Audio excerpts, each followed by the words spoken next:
You're listening to Civic Media. You can tune into any of our live shows on any radio station across the state with the Civic Media app. Find us in your phone's app store and listen anytime, anywhere.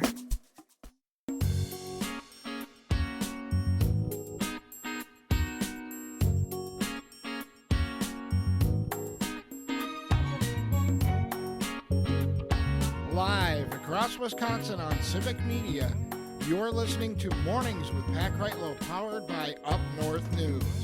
Now, from our Lake Wissota studio, here is the founding editor of Up North News, Pat Kreitlow. Thank you, Don Rue. Good morning. It is 7:06. Ooh, what's that? Oh, yeah. Kristen Lyerly is here. Selena Heller as well. And a song I've been waiting to play for forever by a local band, the Jaggernauts. The song's name is Kreitlow, and I've never known why. Yes. It sounds so like 90s upper Midwestern rock. Yeah. It's so perfect. It is. Yeah.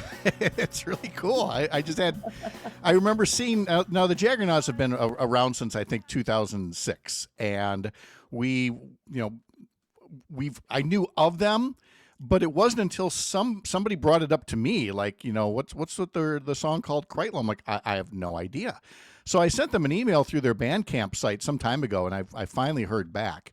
And because we also need their permission to play it, and so they write back saying, "Hello, Pat. Sorry for the late response. The Jaggernauts would love to have the Kreitlow music be associated with your radio program. The song is about being young and seeking answers in a confusing world. The lyrics were influenced by the time our band founder, Noel Hansen, listened to your show, The Kreitlow Catastrophe, while growing up. The Kreitlow Catastrophe was the name of my college radio show. Are you kidding? Back in the early I was wondering what that 1980s. was. Yes. Yeah. You have no idea how you influence people until something like this happens decades later and you suddenly realize, whoa, I have had an impact. Yeah.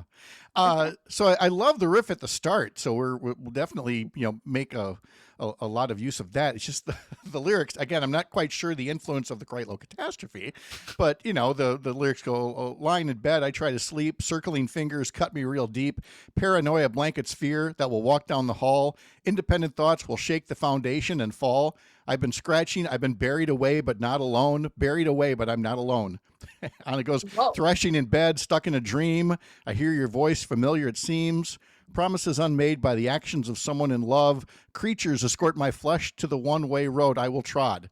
And I've been buried, but not alone. And on it goes. So we love the riff at the start. I'm not sure the others is morning radio stuff, but and I'm still not sure of the influence because the Kreitlow Catastrophe played a lot of soft rock music. I had the adult contemporary shift on the college radio station. A lot of Hall & Oates in there. And that's just it. Maybe Hall & Oates will make some people, write lyrics like that. Yes. I think you need to leave the lyrics alone and just focus on the tune, because how often do you sing a song for a long time, years maybe, and then you see the lyrics and you realize suddenly, oh, that's not what I thought it was, or those words aren't what I thought they were. Just leave the lyrics alone. Just focus on the Kreitlow piece. I love the, like I said, love the guitar in there. So you'll hear that every so often. Anyway, we'll get back to psychoanalyzing my impact on song lyrics coming up in just a bit. But first, it's time for the grown-up gift list text to win contest, a multi-station, multi-state game from Civic Media with a daily prize of $200 and 3 grand prize winners. There's a brand new snow blower, there's a portable air conditioner, there's a stainless steel cookware set. To learn more about the prizes, head to civicmedia.us. You have until 8 o'clock to send in this hour's keyword, and then you'll have other chances to win at 9 a.m., 11 a.m., and then 1, 3, 5, and 7 p.m. And so this hour's keyword is wind, W-I-N-D, wind. You have until 8 o'clock to text that in using the Civic Media app. Entrants will receive an automatic message after each entry, giving you a chance for more entries via a link to complete a specific activity, such as following a newsletter. So again, full rules at the Civic Media website, civicmedia.us.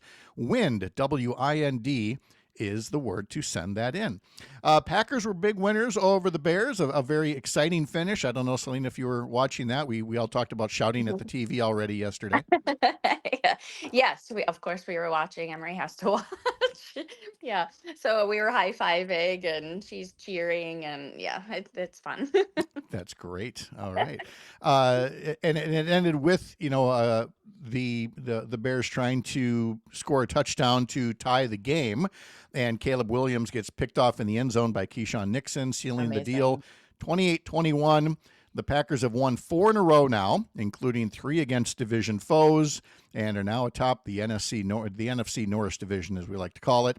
They will next play Sunday at 3:25 in Denver. And then 6 days later, they play the Bears again on Saturday, December 20th at Chicago.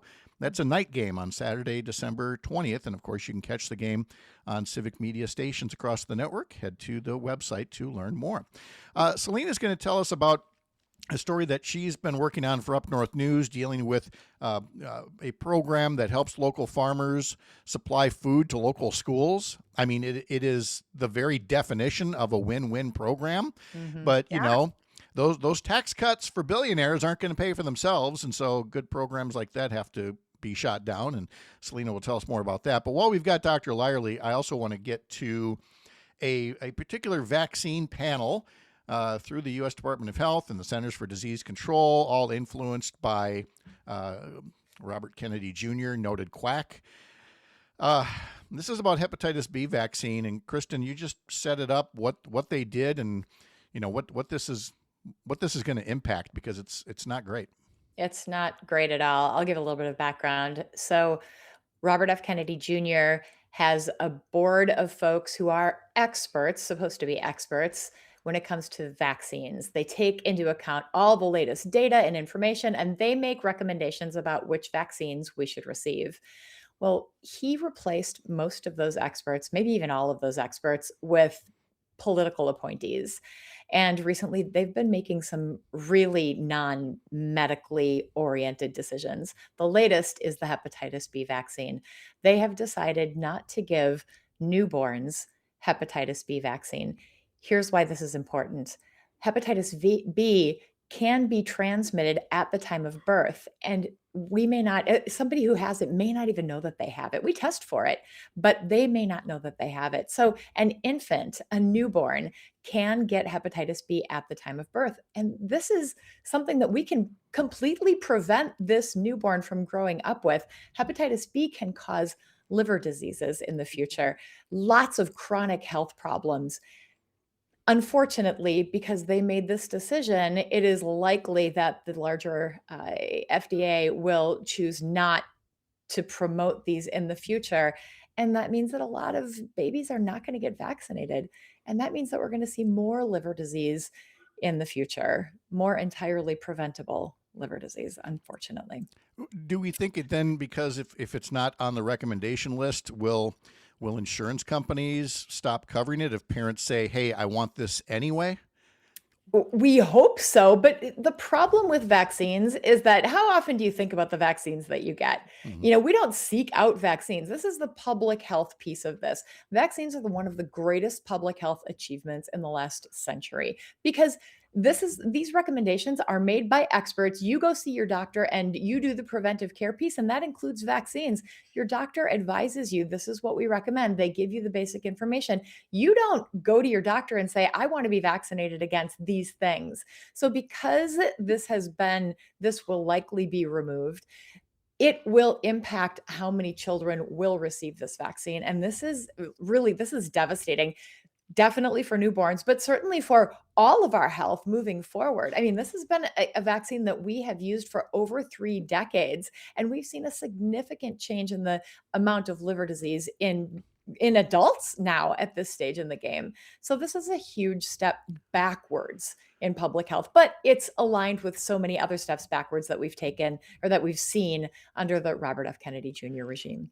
Can this blow be softened somewhat if groups like the Academy of Pediatrics, the American Medical Association, and others, as well as individual doctors, speak up and remind parents of the actual facts about vaccines? Yeah, that's a really important point, and we are doing that. AAP, the American Academy of Pediatrics, ACOG, my college, we are putting out our own recommendations, and those are very important, and those are the things that your doctors generally are offering. But the advantage to having the national organization supporting this is it shows a unified front, and it is so much easier to coordinate all of that information and make sure that we are all offering the same recommendations. Yeah. So yes, we will continue to do that. But again, as I said, we are taking a huge step backwards in public health again here in the United States.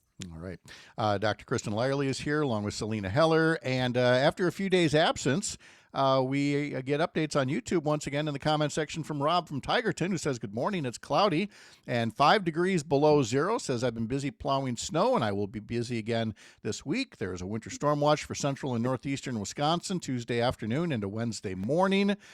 He then gives us the update. Last Wednesday, I was in a car accident along 29 between Wittenberg and Shawano. A semi-truck sideswiped me.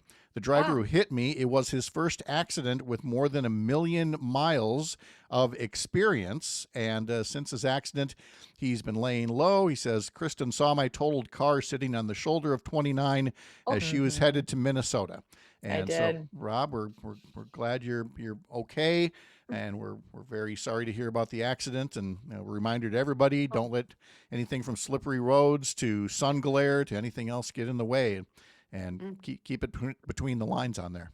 That's right. Really scary experience. Yeah. So, Rob, we're glad that that you're okay and you're back online checking in with us. And everybody else can feel free to in Facebook or YouTube comment sections as well. If you missed it a few minutes ago, WIND, W-I-N-D, is the keyword in our grown-up gift list text to win contest. Selena, I think we've got time to get to one of the tapes that you want to play from people you talked to about the local programs being cut that help farms provide lunches to schools. Yeah, Wisconsin was supposed to get $9 million. Wisconsin schools were from the U.S. Department of Agriculture program called Local Food for Schools. And they didn't because it was cut. The program was cut. So Caitlin Turanian she is the child nutrition coordinator from the Ashwaubenon School District, but she is also president of the Wisconsin School Nutrition Association. And she's a big advocate for kind of sourcing local food for all schools and just this local farmers pairing up local farmers and schools, get food right down the road. It seems makes a lot of sense, right? Yep. Seems logical. So this is Caitlin. It's been fantastic. It's been very well received. We are using something that's literally getting processed an hour down the street from us versus, not knowing where in the country these items are coming from. And it's very fresh. It's just been a really wonderful product to work with. Again, it's just the ultimate win-win kind of program for local school districts that want to feed their kids and for local farmers looking for a market. So if you want to follow Selena's full report, you can head over to Up North News and follow it through the website or through our social media sites as well. Follow us on Facebook, Instagram, and TikTok if you're not already. Just search for Up North News WI to learn more. We mentioned in sports, of course, the Packers were winners over the Bears, and they will play in Denver next time around. Let's see, the Badger men's basketball team over the weekend trounced Marquette and will next play Wednesday night at Nebraska, and you can hear that game Wednesday night starting at 7:30 on several civic media stations. And then you've got the Badger women's volleyball team that swept in the first two rounds of the NCAA tournament. They advanced to the regional semifinals in Austin, Texas, and will play a 2-seed Stanford on Friday afternoon. So much more still ahead here on these mornings powered by Up North News on the Civic Media Radio Network. I'm Pat Kreitlow, and you're Up North.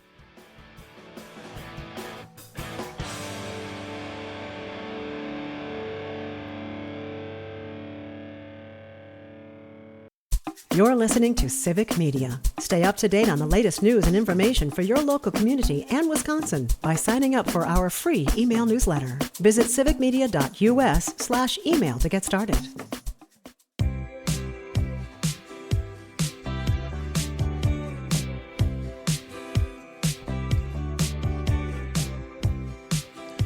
Once again, WIND, W-I-N-D, is the grown-up gift list text to win contest keyword for this hour. You've got until 8 o'clock to text in the word WIND. You can stay up to date on unabashedly Wisconsin news from Up North News by heading to upnorthnewswi.com. Click subscribe in the banner on top of the homepage. Ellie Bordeaux put together a special edition of the newsletter recently with a giving guide, kind of in the spirit of Giving Tuesday.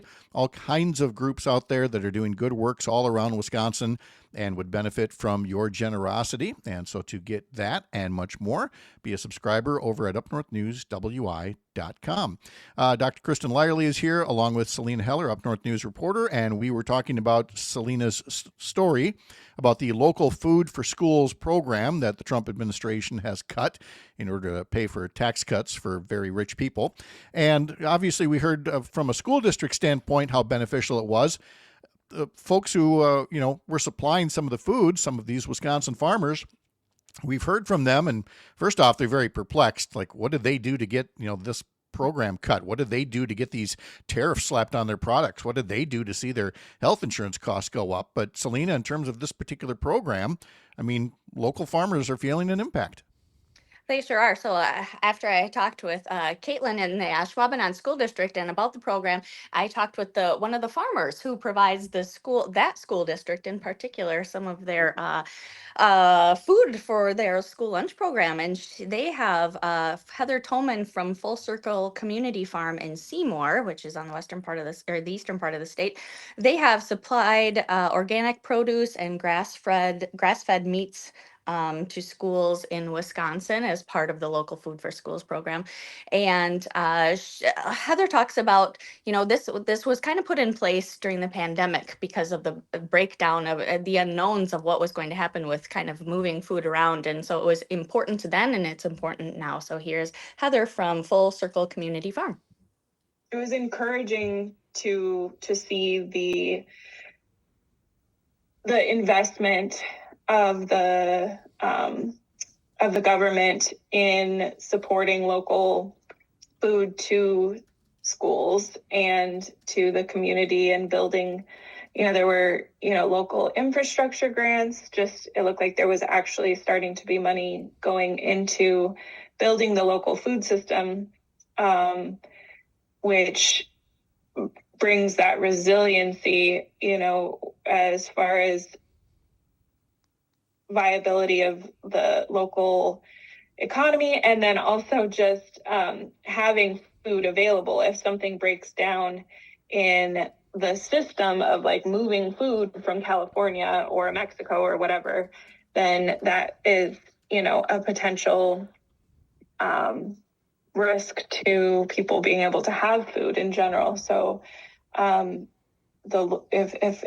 there are more local food systems that can operate, independently from like the national system, that just is going to provide more security for people. And again, that was Heather Toman from Full Circle Farm. Yes, Full Circle Community Farm. And she also talks about, how it left them with the instability for themselves and how they have to kind of scramble to find more outlets.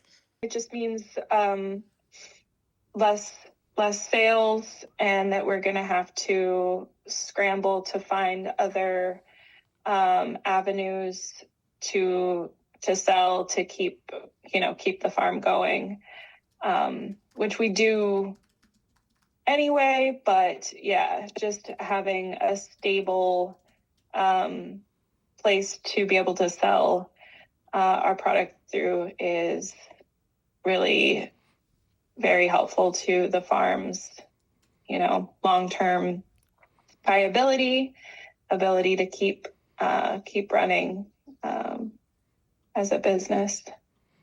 And that's the thing, Selena, you're not just hurting like a farm family, you're hurting a small business. You're hurting multiple small businesses around the state when you take away another one of the markets for their products.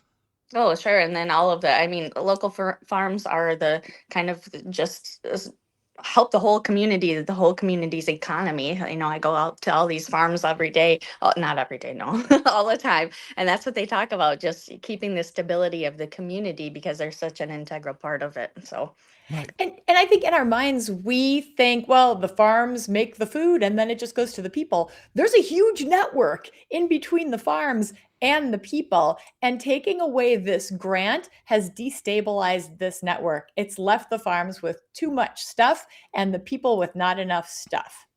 Right. And things, again, these things just pile up, whether it's soybeans or any other commodities.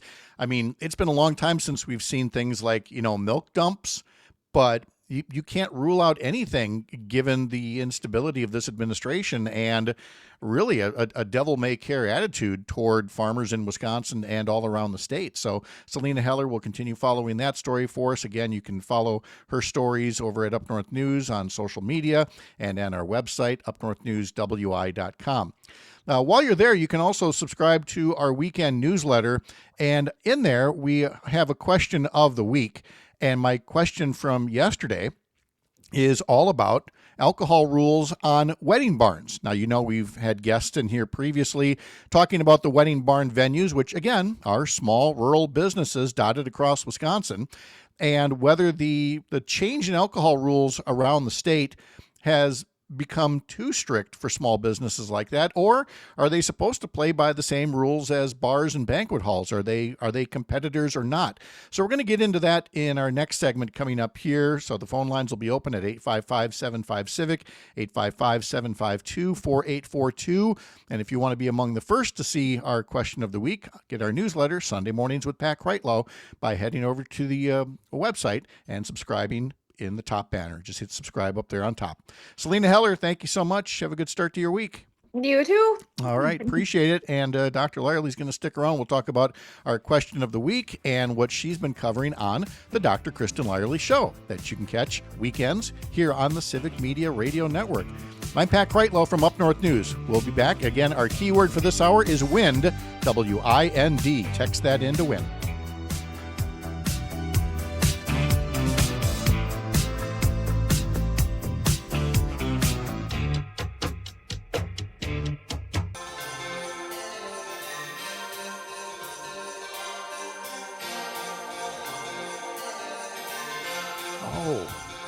It's time to start watching these things. The only thing I've seen on TV so far is Elf. I mean, I know all the movies have been on. I just haven't sat and watched them yet. Yeah. And Christmas Vacation, of course, has to be up there. I watched Charlie Brown last night. Did you? Oh, yeah. Kind of. I was doing yoga. Yep. It was on TV. And then there was, I still got to get to Muppet Christmas Carol, which is my favorite of the season. Of course it is. And then, of course, White Christmas, all the old movies and things too. It's a Wonderful Life. Yep, perfect time of year for watching all these good shows. There's never a bad time to listen to the Dr. Kristen Lyerly Show. You can catch it Saturdays at noon across the Civic Media Radio Network, replayed on Sundays, or you can catch it in the, by the way, our keyword here is wind, W-I-N-D, text it before 8 o'clock. The windy city of Chicago, the Dr. Kristen Lyerly Show is there now, and that just got its start, didn't it? Wow, you did that. That was a good. Yeah. Smooth. Yeah. Yep. Yeah, we debuted on WCPT AM 820 in Chicago, where you can listen at 5 o'clock on Saturdays. But our show last week, Pat, was so good. I talked with Mark Gaber. He's the senior director for redistricting for the Campaign Legal Center. We talked all about gerrymandering. This is the guy who argued the case that got us fair maps. So that was a huge, like Wisconsin. And he's also argued the case in Texas, in Utah. He knows gerrymandering and he loves it. And he talks about it gleefully. So it's a fun conversation and a very informative conversation. Yeah. And again, given what's been taking place at the U.S. Supreme Court with the maps in Texas and everything, I mean, it is not too soon. In fact, the Wisconsin congressional maps, that case has got to get on a pretty fast schedule if we're going to get rid of that gerrymandered setup for Wisconsin's congressional maps in time for the next election. I don't know that it's going to happen, but it's got to. Yeah, it sure does. I mean, our state ledge maps are finally figured out. And that's really exciting because for the first time in over a decade, it feels like our votes actually matter. And that is inspirational. That's right. Let's see. So again, listen to the Dr. Kristen Lyerly Show on the weekends here. Tony and Ashlyn puts up on YouTube Back to Christmas Movies and Shows. We've been watching our box set of the Claymation Christmas movies. The kids love them. Alicia says, I watched The Clauses, a 2-season spinoff of the Santa Claus movies. Oh, I didn't know there'd been a spinoff of that. Interesting. Tom in Hartford says, try Christmas in Connecticut with Barbara Stanwyck. Ooh, we're really going old school here, not just White Christmas. Yeah. Or Holiday Inn or some of those other holiday classics. So a lot of things to watch for the season. Sound of Music. Oh, of course, Sound of Music. Yes. And of course, that ultimate Christmas movie, Die Hard. I'm totally kidding. Well, And, Mostly. we're not. Yeah. How you look at it. What's that? Depending on how you look at it. Yeah, you can either look at it right or wrong. And Exactly. if you want to be wrong, you can call it a Christmas movie. Sure. You that's know fine. what? There's something out there for everyone. Just Yes, enjoy absolutely. the season. Yes, that's right. I was mentioning before that our question of the week for our Sunday morning newsletter at Up North News deals with wedding barns. I wanted to share a couple of responses here that have already come in by email and get your thoughts as well. If you'd like to share them, 855-75-CIVIC, 855-752-4842. And so again, if you miss some of the setup of it, when liquor laws were overhauled in the last session of the legislature a couple of years back, it made things a lot easier for brewers, distillers, distributors, and retailers like bars, taverns, things like that. But the operators of these, so-called wedding barns felt like they got squeezed out, and they now have to play under much tighter rules that govern and severely limit how many days they can be open in any given month or any given season. There's a lot of paperwork to fill out and so on. And they're saying that they need some kind of legislation to correct that. And I asked in the newsletter whether, there should be more to accommodate these wedding barns because they are small local businesses that don't need to be overregulated, or should they be treated, just like the bars and banquet halls that might be considered competitors, at least for a few days a year. From Sharon, she says she went with option A to accommodate the wedding barns. She says the Tavern League lobby has done a lot to stifle new business competition. Pat S. says definitely A. Farms are struggling enough as it is. Any help for them is a positive move. What's disappointing is, from my understanding, the rural legislators aren't backing them. Who are they representing? Lawrence goes the other way and says B. They should just abide by current laws. So a family-run tavern shouldn't need a license either. Zoning should be enforced, he writes, and since the barn and parking areas aren't being used for ag purposes, they should be properly taxed too. Should we think about septic needs as well? It's a business and the owners need to meet the same requirement as any other business. And then Julie says, I don't know enough to make a choice, but I think that wedding barns should be able to operate more days than the current new restrictions that are in the law, I add parenthetically. These barns are beautiful and preserve our heritage. Owners put a lot of labor and finances into them. The result is a unique setting for weddings. And Kristen, as somebody who has run for a seat in the legislature, and for somebody like me that has served, this is very reminiscent of the smoking ban, in the sense that it is one of those issues that it has no party label attachment to it. It's basically a jump ball. Every legislator is going to go with, what they believe is best for their district, which again doesn't make the problem any less real, but is almost refreshing that something doesn't cut right across party lines. It is so refreshing. And I love hearing all of this input because people have thoughts about what is best. And it may be that this needs to be a regional thing because what works in Taylor County may not work in Marathon County. Who knows? But just this engagement that we're seeing, that's democracy. And to see people wanting to step up and share their opinions, fantastic. Keep it coming. Yeah, so we appreciate the input that's already come in there. And again, you can add it to it in our comment sections on Facebook or YouTube. Or again, you can also email us, radio@upnorthnewswi.com. Or best of all, subscribe to the newsletter and you can see that question of the week early on and be able to respond that way as well. One last thing I wanted to hit with you, Kristen, here that dealt with generations. And I've always felt like, I'm too young to be a baby boomer, but I'm too old to be Generation X. Because not everybody was in a neat, tidy box. My parents were born in 1945, so they weren't post-war babies. They were both born while the war was still going on. So we're kind of in that weird little niche. There's an article out there now titled Too young to be a boomer, too old to be Gen X. Meet the unique and competitive Generation Jones. I don't know how that's nickname. You've got George Clooney in there, Michelle Obama, Kamala Harris, plenty of others who were born in that area that feels like they've got, in some ways, both the best and the worst of both worlds. Are we judging this by when our parents were born?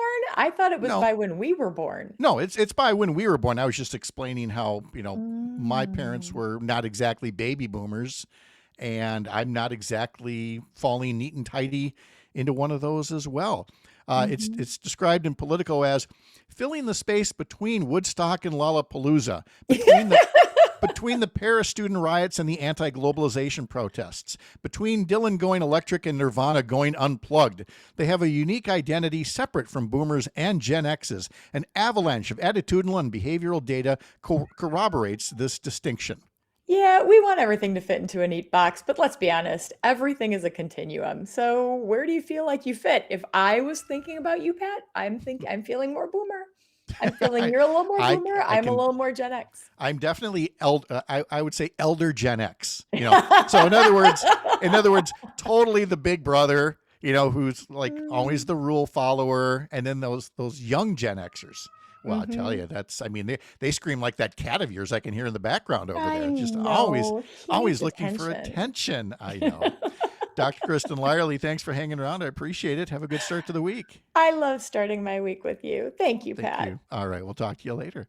It's time to continue our 12 days of community kindness, your chance to hear more about some of the good works done by organizations all throughout the state of Wisconsin. Ryan Michaelesco is going to join us today, and we're going to be talking a bit about the International Crane Foundation. Ryan, good morning. How are you? Hey, Pat. Thanks for having me on. I'm doing great. Yeah, it's a pleasure having you here.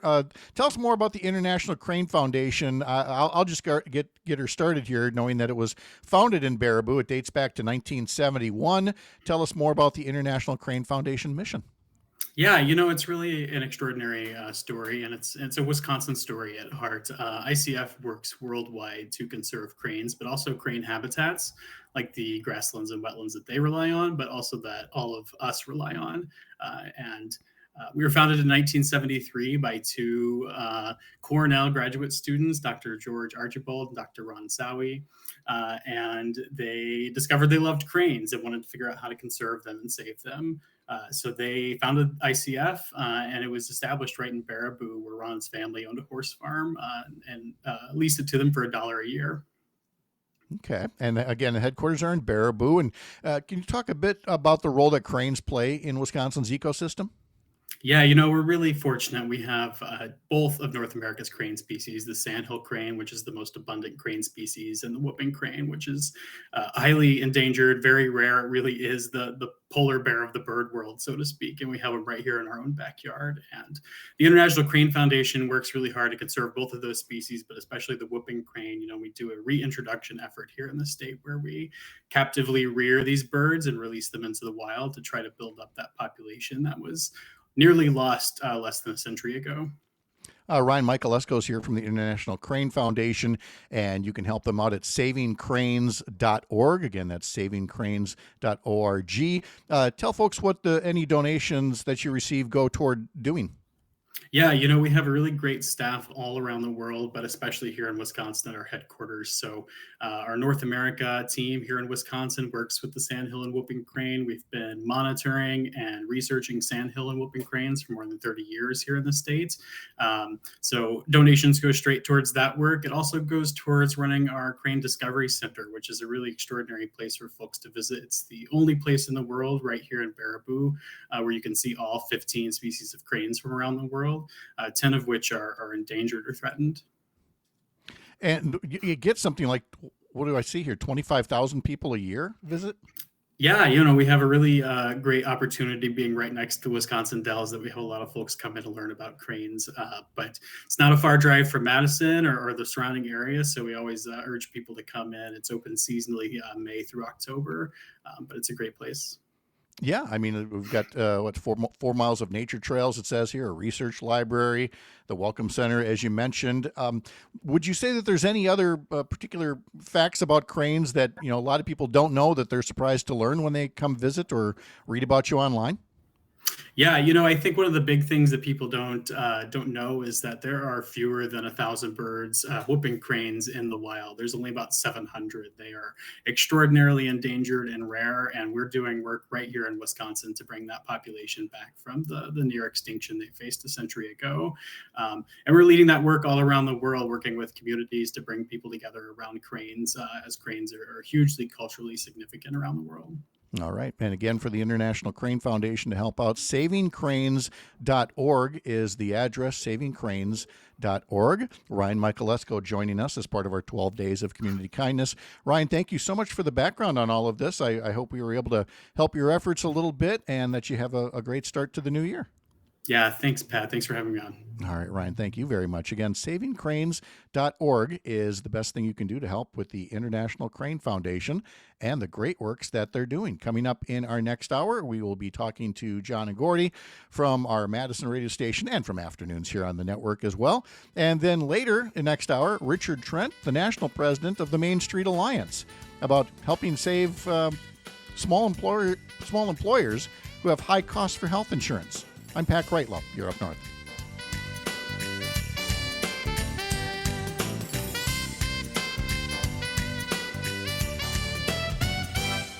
You're listening to Civic Media. Find the latest news, information, and archives of all your favorite shows on the Civic Media website, civicmedia.us.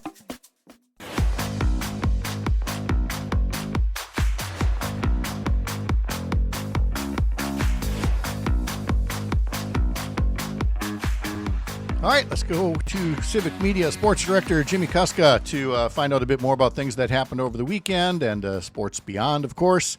And we'll get to the college football playoffs maybe if we've got a little time. But let's start with professional football. Jimmy, good morning. How nice did that feel, the end of that Packer game against the Bears? Yeah, I think for Packers fans, it feels pretty good. It was pretty stressful there in the second half. And, game that was looking like it was coming down to the wire. The Bears were driving, and then all of a sudden, there's a game-sealing pick by a guy who was kind of picked on earlier in the game. The Packers overcame quite a bit to get to that point. And, just in the NFC, you see how one result can change things. All of a sudden, Chicago goes from the top seed to the 7th seed. The Packers go from 7 to 2. And, oh, by the way, the Packers' reward for this victory is they get to play the number 1 seed in the AFC this week. So, and then they'll see the Bears again on that Saturday next week. So there's a lot of moving yet to be done in the NFL in the standings, and the Packers are right in the middle of it. Yeah. I mean, nobody said it was going to be a cupcake schedule going forward. That's for sure. Because even after you've got the Broncos next Sunday and then the Bears the following Saturday, you've got the Baltimore Ravens and then the Minnesota Vikings to wrap up the season. Now the Vikings, they've had a year, but they got the cupcake schedule, beating up on the Washington Commanders over the weekend here. Yeah, and keep in mind that a lot can change between the time that the Packers play the Ravens and the Vikings, who are both currently outside of the playoff picture. But if there's any chance for either of them to play in to it, those games become essentially playoff games for them. So there is a lot to come yet for the Packers on the back part of the schedule. Yeah, exactly. Again, final score was 28-21. Packers over the Bears, and that's their 4th straight win for the Packers, winning 3 straight divisional games, and that's not bad. 4-0 against the division after going 1-5 against the division last season. They've definitely figured out the games they have to win. Yep, and sweeping the NFC North in the span of a week and a half, like that's or 2 weeks. That's got to make you feel good too, because you look at this back part of the schedule and you're thinking optimistically with 5 divisional games and 7 to go at the end of the year. 5 out of the 7 are divisional. You're thinking, okay, if you can go 3-2 against that slate, you're feeling okay. Well, they've got the 3, so you gotta be feeling pretty good right now. Yeah, absolutely. So again, Packers go to Denver next week, 3:25 kickoff. Coverage begins at 1:00 on several stations of the Civic Media Radio Network. Now we go to college football after that, and we've already had a little fun at Notre Dame, at Notre Dame's expense, right, Parker? He's so happy. Yes, I'm very happy. I do not like he Notre does Dame. not he does not like Notre Dame, and so they ended up on the outside looking in so that you could fit in places like Scott Hyland's middle school football team out of Tigerton, or I don't know who else got what was it, James Madison and Tulane instead of Notre Dame. Heck of a system there, Jimmy. Here's the thing, though. I mean, with Notre Dame left out, it's just in declining the bowl game, very smart on their part. They have to face the Wisconsin Badgers in the season opener at Lambeau Field in September. So they've given themselves a little additional prep time for Wisconsin. So that's the way I look at that. But there's something to be said about the playoff system, including 2 group of 5 teams. And I think for years, the complaint was that the system is not open to all of these teams outside the Power Four. Like, why would we even have all these additional teams playing in FBS football where they can't get into the playoffs, right? Why, what's the point? Why are we moving these teams up from Division II or FCS to play in this setup if they're not going to have a shot at the national championship?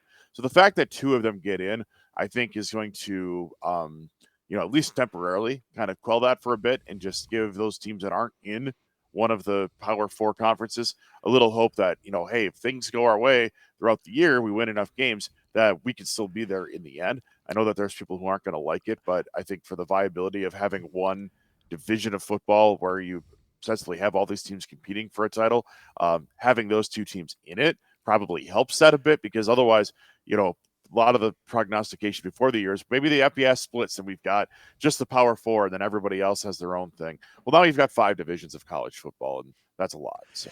Okay, but I'll play devil's advocate and say, like, for a James Madison, there already is a path. It's called, put Alabama or Georgia on your regular schedule and beat them. I agree. Honestly, I think this system is supposed to pick the 12 best teams, and if you're going to leave it to people, you got to pick the best 12. So when you leave it to people, they're going to do things like, we're going to get 2 group of 5 teams in this thing somehow, make them the lowest seeds, and then, half of our games now are going to get, the television executives are going to look at it like, well, why are we doing this? So that's the mistake in that part of the process, I think, is the human element. But this is what everybody agreed to at the beginning of the year. So here we are. Well, they're trying to replicate, March Madness, which is a lot different because you can put 64 teams in there. If you try to college football play, and with 64 teams, you've got a chance for a smaller school to have that Cinderella story. Well, we have seen Cinderella stories, but you can't. Right, different. You can't. James Madison would have to go through 4 rounds of this to win. So I don't know that they should. And when one player can impact basketball way more than one player can impact a football game. I mean, that's the beauty of having the NCAA tournament, which is why they constantly keep trying to expand it, because now they're talking about moving it to 76 teams from the 68 it's currently at. So, they're constantly trying to find ways to, like you said, replicate this magic of March Madness. But, when you dilute a product enough, it's just going to make people not want to take part in it, or watch it. Right. Again, you've got just over a minute to text in WIND, W-I-N-D, as part of our grown-up gift list text to win contest. Back to college basketball, I was mentioning March Madness. It's a ways off yet, but the Badgers off to a nice start. They are in Nebraska Wednesday of this week. 7:30 is when coverage begins there. And that was quite the nice 20-point win over Marquette over the weekend, Jimmy. I think that's going to make you feel pretty good going into this part of the schedule. The Big Ten season awaits, and boy, that's going to be a battle. Nebraska, of course, part of that, but I mean, we're talking the meat of the schedule. The conference, as always, looks extremely loaded, and this just helps, and get ready for it. Jimmy Kuska, Civic Media Sports Director, thank you as always. We'll talk to you on Wednesday. Surprised we talk basketball. Hey, hockey's number 1 in both men's and women's this year. That's right. The Badgers. So it's all good. Talk to you later. Big wins for the Badger men and women. Now they're off for a couple of weeks here for the holidays. John and Gordy and Richard Trent from the National Main Street Alliance, all still ahead. I'm Pat Kreitlow from Up North News on the Civic Media Radio Network.